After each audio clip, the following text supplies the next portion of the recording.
Most of what's dying in your containers this year was never lazy to begin with. It just got planted by someone who wanted to sell you a replacement next spring. These 12 perennials are different. Plant them once, and they come back bigger, fuller, and more forgiving every single year. No matter how many weeks you forget to water, grab your USDA zone before we start, because I'll be calling zones out by name through this entire list. And if Green Acres isn't in your subscriptions yet, tap it now so the next one actually finds you. Let's get into it. Every roadside ditch in America has a daylily growing in it right now, with zero care from anyone, ever. And that ditch lily toughness is exactly what modern rebloomers were bred to keep. The old orange roadside daylily spreads by rhizome and blooms once. The new rebloomers do something that plant never learned. They flower in waves from late spring straight through fall, and they do it in a container the same way they do it in open ground. Each individual flower only lasts a single day, which is where the name comes from. But a mature clump throws so many buds at once that you never actually see a gap in the color. If you want a specific name, grab Stella d'Oro, compact and golden yellow, blooming from May through frost with almost no attention from you. Happy Returns is a softer lemon yellow on a slightly larger plant with the same rebloom habit. Rosy Returns brings pink into the mix for anyone who wants to break away from the standard yellow and orange daylily look most gardeners already have. Daylilies are reliable across USDA zones 3 through 9, which covers nearly the entire country from Minnesota to the Gulf Coast. Full sun produces the heaviest bloom, though they'll tolerate several hours of afternoon shade in the hottest zones without much complaint. The one tip that actually matters here: deadhead the spent flower stalks, not the buds. Snapping off a finished bloom each morning redirects energy into the buds still coming instead of seed production. And on a rebloomer, that single habit can add several extra weeks of color to the season. Daylily roots are thick and fleshy, built to store water, which is exactly why the plant shrugs off a missed watering week better than almost anything else on this list. Planted in the container you're most likely to forget about, it will still show up. This is the plant that performs worse the more you take care of it. And that single fact confuses more new container gardeners than anything else on this list. Yarrow evolved on poor, rocky ground with almost no nutrition, and its feathery gray-green foliage only stays tight and aromatic when it's kept lean. Feed it, water it on a schedule, give it rich potting mix, and it grows tall, floppy, and disappointing by midsummer. Look for moonshine if you want flat clusters of bright yellow flowers above silver foliage, compact enough for almost any container size. Terracotta shifts through peach, salmon, and rust tones as the blooms age, giving you 3 colors from one flower head across a single season. Strawberry Seduction holds a deep raspberry red that keeps its saturation in full sun better than most red-flowered perennials manage. That's the color holding steady in direct afternoon sun, not fading out the way most reds do by August. Yarrow handles USDA zones 3 through 9 without flinching, and it's one of the few plants on this entire list that performs identically whether you're gardening in Phoenix or International Falls. The golden tip: use straight, unamended potting mix, skip the compost entirely, and water only when the top 2 inches of soil are bone dry. That neglect is what keeps the stems upright and the flower color saturated. Rich soil and a regular watering schedule are the 2 fastest ways to ruin a container yarrow. Beneficial insects treat yarrow like a landing strip. Parasitic wasps and lacewings use those flat flower clusters constantly, and both spend their time hunting down the aphids working on everything else sitting on your patio. not the annual bedding salvia sold in six-packs every spring that dies at first frost. This is Salvia nemorosa, a true perennial that returns every year and fills the exact gap in a container planting, where most flowering plants go quiet in the heat of midsummer. Check out May Night for deep violet blue spikes. It's one of the most awarded perennials in American horticulture, and it earns that reputation by performing everywhere it's planted. Caradonna has nearly black stems supporting the same violet-blue flowers, giving sharper visual contrast in a container than May Night alone. Blue Hill runs a true clear blue rather than violet, useful if you're pairing it with pink or yellow companions in the same pot. Salvia nemorosa is hardy across zones 4 through 8, covering most of the country outside the deepest south and the coldest edge of the northern plains. The tip that keeps this plant blooming twice instead of once: when the first flush finishes in early summer, cut the entire plant back by roughly a third. New growth and a second bloom cycle follow within 2 to 3 weeks, often heavier than the first round. Deer and rabbits leave it alone completely, which matters more in a container garden than most people expect, since potted plants sitting at porch height are often the first thing browsing animals test. Bees work salvia constantly through both bloom cycles, and the plant asks for nothing beyond that one midsummer cut in return. This plant solves a problem almost nobody names directly.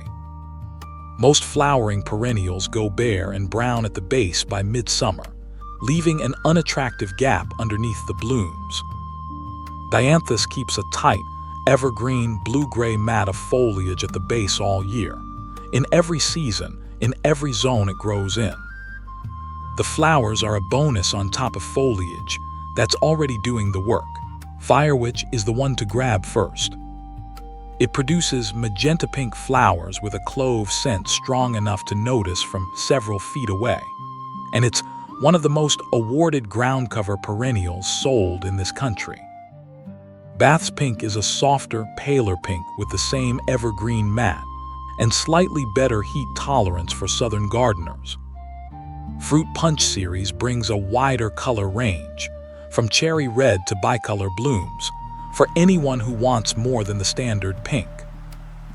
Dianthus is reliable across zones 3 through 9, and that evergreen foliage means your container has real structure in January, not just in June. The one mistake that kills more Dianthus than winter cold: overwatering. This plant evolved on rocky alpine slopes with sharp drainage, and wet feet rot the crown faster than almost anything else on this list.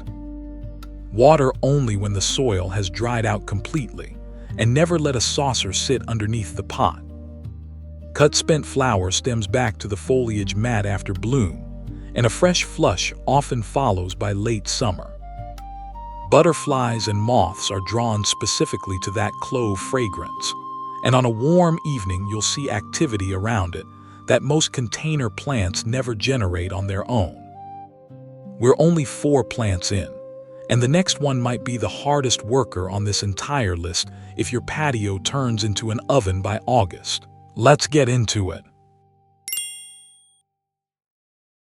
If your patio containers go quiet from late July through September, this is the plant built specifically to fill that window. Agastache hits its stride exactly when spring bloomers are finished and fall bloomers haven't started, and hummingbirds find it within a day of it opening. Blue Fortune is the one most people start with. Dense lavender blue spikes on a plant that stays upright without staking. Kudos Coral runs a warmer coral orange that draws hummingbirds even more reliably than the blue forms. Black Adder holds deep purple-black flower spikes with licorice-scented foliage that deer and rabbits avoid on contact. Hardiness runs zones 5 through 10 depending on the variety, and in zones 5 and 6, where winters push the limit, many gardeners simply treat it as an annual in containers, and accept one extraordinary season of color without worrying about overwintering it at all. The one thing Agastache demands without exception is drainage. Mix in extra perlite or coarse grit before planting, and never let the container sit in standing water after rain. Heavy, wet soil rots the crown even inside its hardiness zone, and that single mistake accounts for most Agastache failures reported by American container gardeners. Place it where you actually sit outside in the evening. From late July on, hummingbirds will visit on a schedule reliable enough to set your watch by, and you'll have a front row seat to it every single day the plant stays in bloom.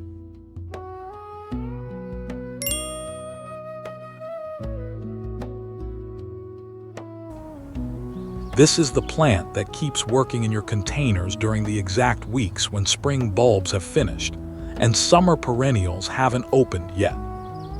The strappy, grass-like foliage holds structure all season, and the globe-shaped flower heads rise well above it on straight, wiry stems that never need staking.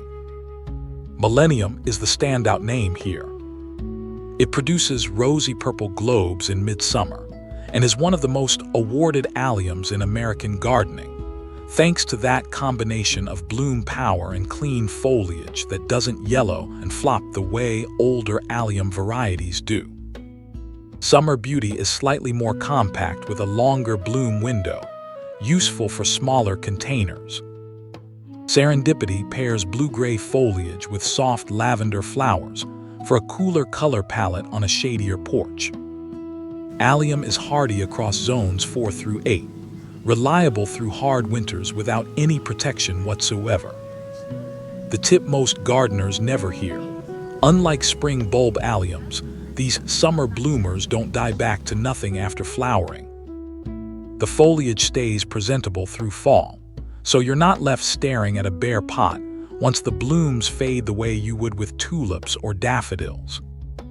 Deer and rabbits avoid the entire allium family on contact, which makes it one of the most reliable choices for containers on porches and patios, where browsing animals are a constant seasonal problem. Bees and butterflies work the globe flowers heavily through midsummer, right when many other nectar sources in the yard have already gone quiet.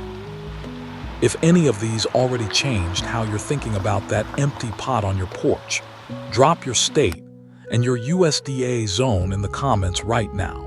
It helps everyone reading this figure out what actually survives where they live, not just what a plant tag promises at the nursery. This plant produces some of the longest continuous color of anything on this list, and it does it while being actively punished by poor soil, drought, and neglect. Rich, fertilized potting mix is the fastest way to weaken it. Gaillardia wants exactly the opposite of what most container gardeners instinctively give their plants. Arizona Sun is the name to remember. Red and gold bicolor blooms on a compact plant built specifically for containers. Mesa Yellow runs a clean, single gold color and blooms nearly non-stop from early summer through frost. Spin-top Copper Sun brings unusual copper-orange tones with a darker center that reads differently from every other daisy-shaped flower on your patio.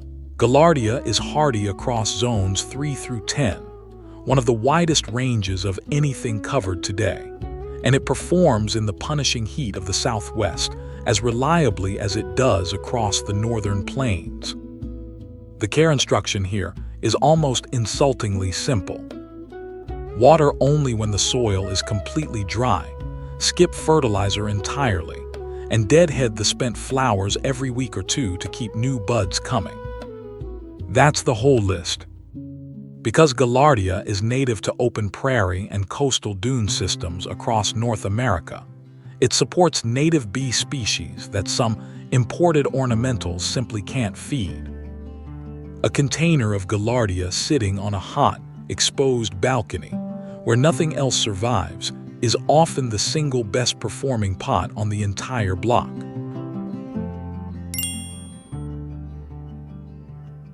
Every container arrangement needs something spilling over the edge, and most gardeners reach for an annual that needs replacing every spring. Creeping thyme does the same job permanently, and it survives conditions that kill the annual trailing plants sold right next to it at the garden center. Elfin is your best option for smaller pots.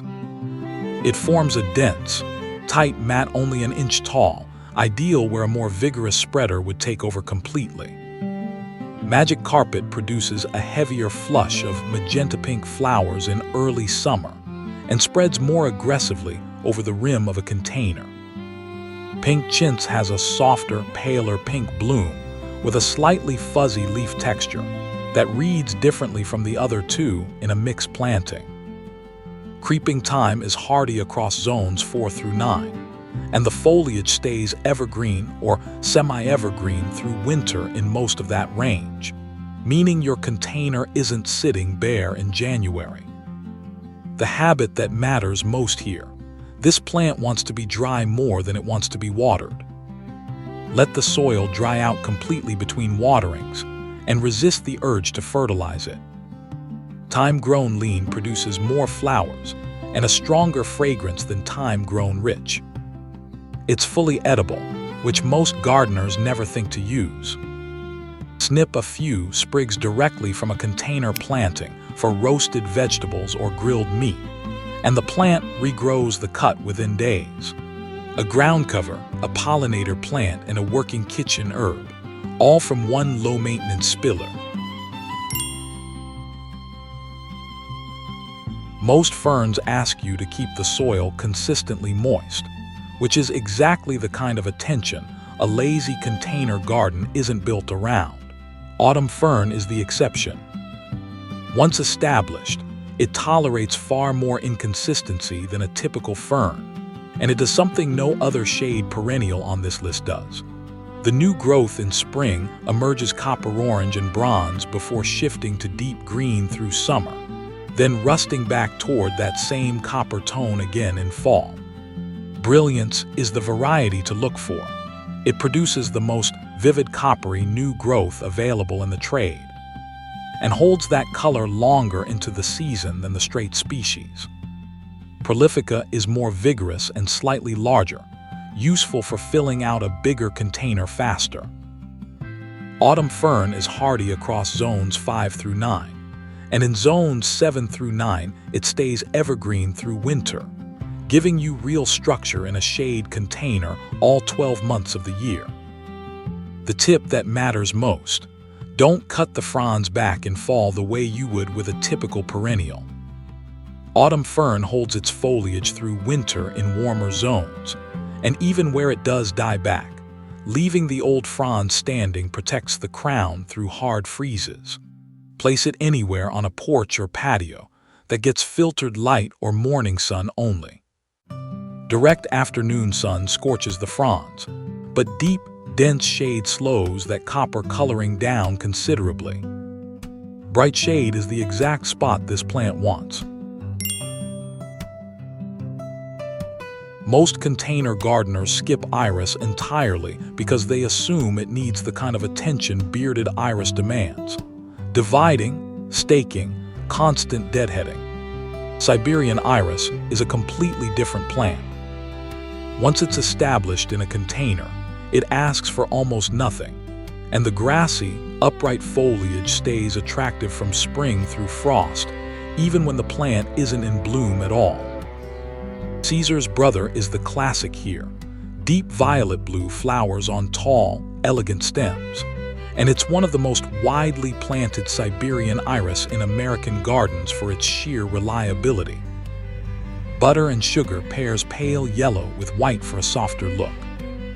Ruffled Velvet holds unusually dark, ruffled purple-black petals that stand out in any container arrangement you put it in. Siberian Iris is hardy across zones 3 through 8, and it handles standing water after a heavy rain far better than most perennials on this list, which makes it one of the more forgiving choices for gardeners who tend to overwater.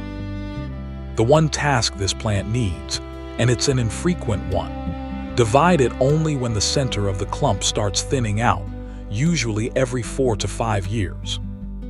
Outside of that, leave it alone completely. Even after the bloom finishes in early summer, the strappy foliage holds its shape and color through the rest of the growing season, which very few flowering perennials manage. It functions as an architectural anchor for the rest of your container planting, long after the flowers themselves are gone.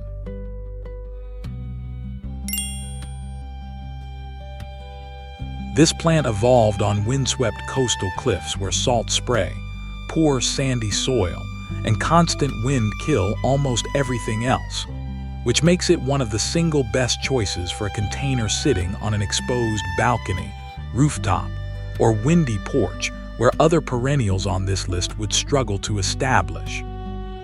Dusseldorf Pride is the one most nurseries carry. Rounded, bright pink flower heads on wiry stems above a dense grassy mound of evergreen foliage. Morning Star runs a softer, paler pink with a slightly larger flower head. Both stay compact enough to work in containers as small as 10 inches across. Thrift is hardy across zones 4 through 8, and its evergreen mounding foliage means your container holds a clean, tidy shape through every month of the year, not just during the bloom window. If there's one thing to get right with Thrift, it's drainage. This plant needs sharp drainage more than almost anything else on this list. Mix extra grit or coarse sand into the potting soil, and never let the container sit in a saucer of standing water. Wet, heavy soil is the only real threat Thrift ever faces. Because it evolved to handle salt spray, it tolerates road salt runoff and coastal wind better than nearly any other flowering perennial available to American gardeners, which makes it a genuinely smart choice for balcony and rooftop containers in coastal cities from Maine to the Pacific Northwest.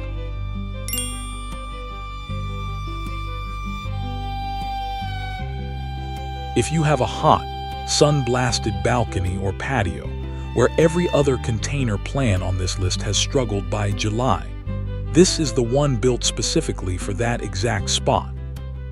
Ice Plant is a succulent ground cover, storing water directly in its thick leaves, and it thrives on the kind of neglect that would kill almost anything else in a container. Fire Spinner is the showstopper of the group. It produces two-toned orange and magenta flowers that open in full sun and close at night, so the same plant looks completely different depending on when you walk past it.